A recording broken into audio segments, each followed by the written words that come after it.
taxi for Ginger Growler, anyone? Oh, my word, Angela Raynor's gone. Foxtrot Oscar. Yeah, she's resigned. She couldn't be sacked because she was elected, so she's resigned. And I did think about whether this was going to happen. I've always said to you it's about the timing. The timing, it's a Friday. So they're very bad news on a Friday afternoon. So everybody's forgotten about it on the Monday morning. So all Raynor, so that's Angela Raynor, or Ginger Growler as she's known in my house, had done was ask her cabinet colleagues for advice, in my view. So she started with the ex-transport minister, but then realised the ex-transport minister was a fraudster. Then she tried the Chancellor for economic advice. However, she lied on her CV. That's the Chancellor.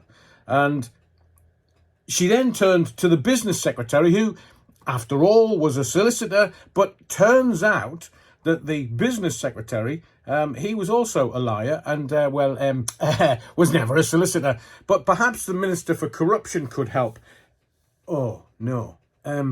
She was ousted for corruption. And her last hope, obviously, was the Minister for Homelessness, who herself resigned due to making people homeless.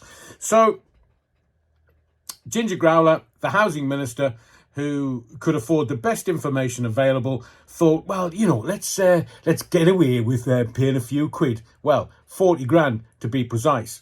So in my view, this government's rotten to the core. It does mean that Angela Raynor can no longer challenge Sir Keir Starmer for leader of the Labour Party. Oh, isn't that a convenience? It all starts with Lord Ali's mate, two-tier, free gear, Queer as Folk Starmer, the organisation that works as a shadow of the leader. That's the Deputy Prime Minister. We had 2 Jags Prescott, 3 Holmes Raynor.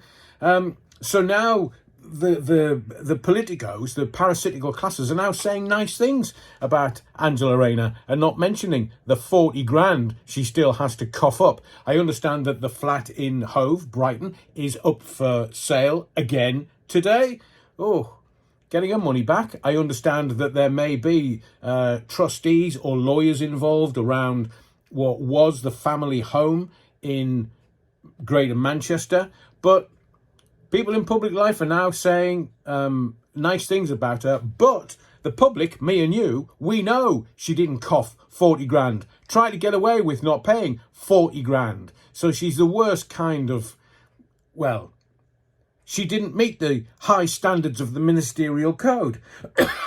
And the report that's been published at 12 o'clock today concluded that the ministerial code had been breached. Now, the PM very nicely has done a handwritten letter. Well, from what I understand, the PM likes to do everything by hand. And he says that you've reached the right decision.